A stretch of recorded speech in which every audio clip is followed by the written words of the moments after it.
Welcome back, guys. All right, we're back with another RV park review.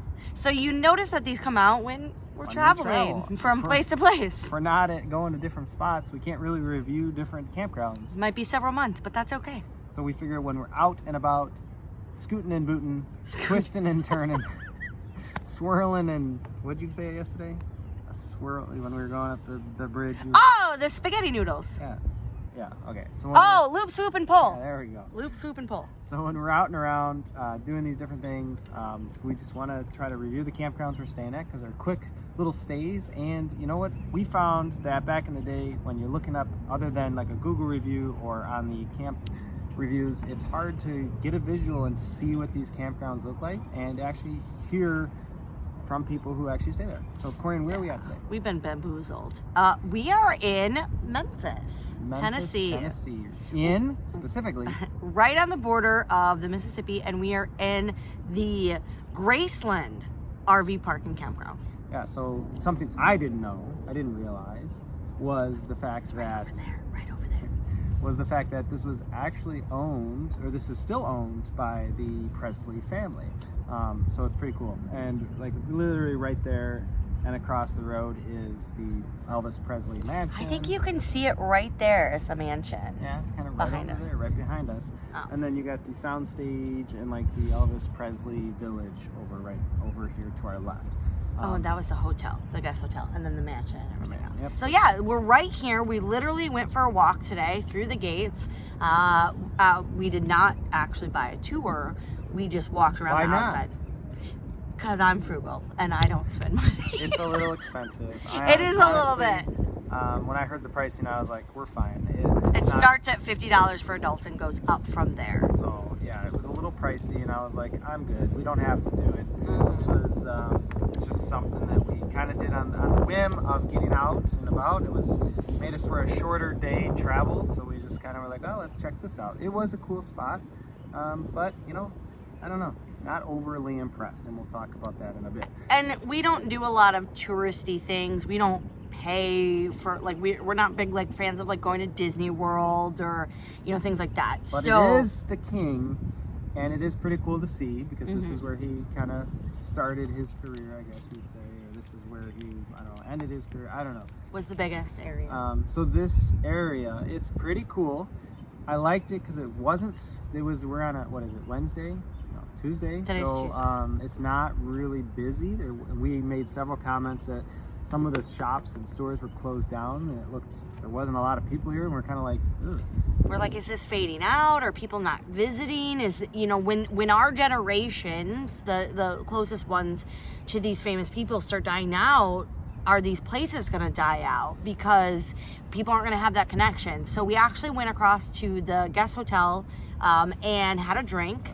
Corinne really wanted to get a drink in Memphis, and we got to talking to the awesome bartender there, Quentin, and we asked him, we're like, how long have you worked here? Like, what is this normally? And he's like, oh no, it's busy all the time. Unfortunately, Elvis's daughter recently passed away. He said jam-packed with people here. He said Elvis week is in August. There's a lot of different things that go on, and he's like, it normally is super busy. We just lucked out with not being around people. Yeah, he said last week was really busy, and he was like, so this week just slow. It just depends on time of year and what people are doing. So I was like, oh, okay. Good to hear. Made us feel like, because at first we were kind of like, oh, like in 10, 20 years, is this place going to be even around? So it was cool to see. We walked through the gift shop. We didn't go anywhere else and see anything else. We did see his planes. His planes are right over there. So that was pretty outside cool his mansion. Yep. And you can't get through the gates unless you buy the ticket. I thought at least they'd let you walk up to it, and then you can take the photos of the outside, but no. We kind of did. We were from the road. You can see it. There's like this there. really cool wall that most mansions have.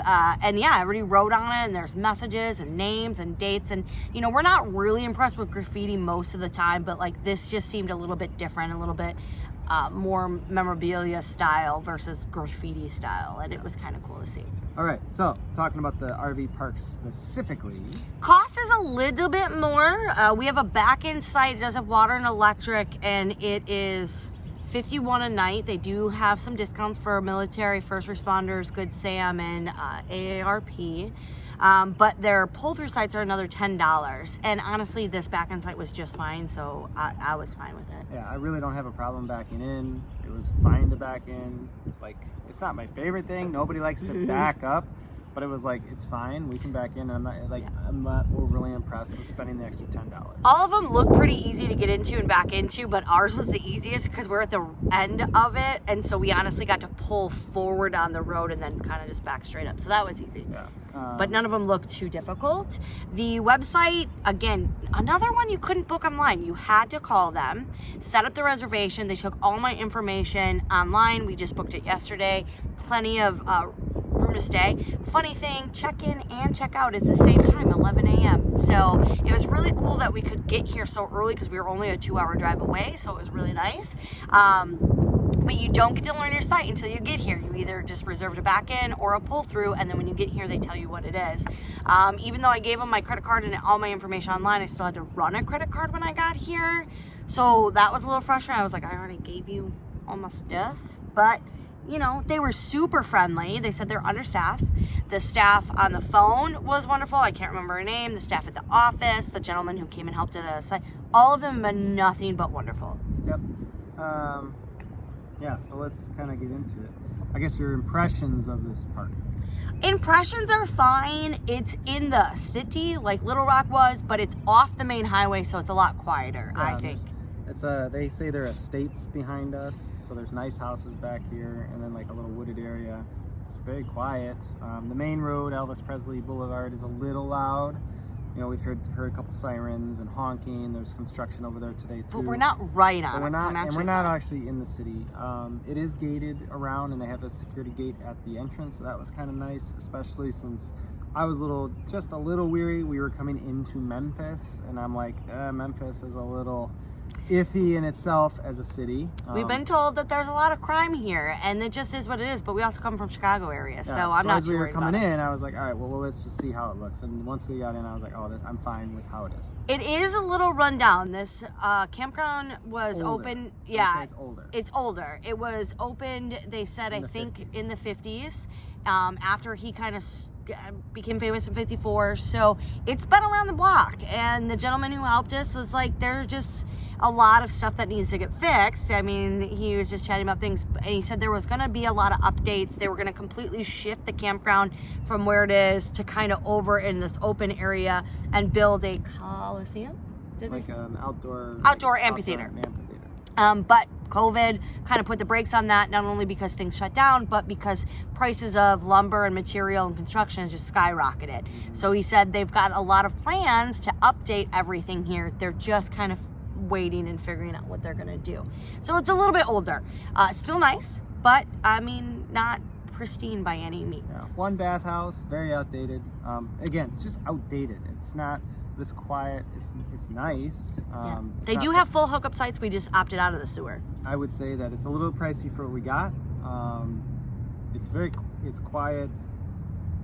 And we thought with our price, we would have got a discount on Graceland, but that's not. Yeah. They're separate, even though they're owned the same. All right. So 3 things that we like. Go first with number 1. I guess just being in Graceland. I think it's kind of a cool experience just to say you went to Graceland and saw everything. So that would be my number 1. I say number 2 that we really liked is, again, everybody was so helpful from the phone, getting here, directions online. The gentleman came and helped because our breaker wasn't working on our electrical. Everybody's been wonderful, and so that's made it really easy. Okay, and I guess it's quiet. It's quiet. It's quiet in the park. So, yeah. And the gated part of it makes it will just seem a little bit more secure. So those are the 3 things that we like. 3 things you don't like. I don't like that it's just older and dated. We are sitting at a picnic table that's not actually at our site because we don't have a picnic table at our site. Technically, this would be another site. They're a little close. Small sites. They're small sites. They're close. We didn't have a picnic table at our site. Thing I didn't like. I guess it's in Nashville. Not Memphis. I get those two always mixed up. Memphis. My northern man. It was not a city I wanted to go through. We did make it through just to have a little bit of a shorter day. That would be a drawback for me.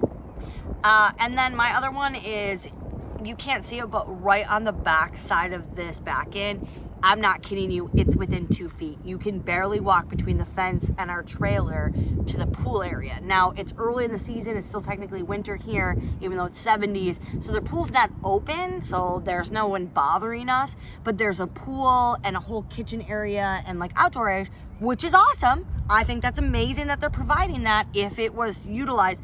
But if it was open right now and we had to park 2 feet from it, I would not be very pleased. Yeah. Okay. Final thoughts. Final thoughts, would we stay here again? No.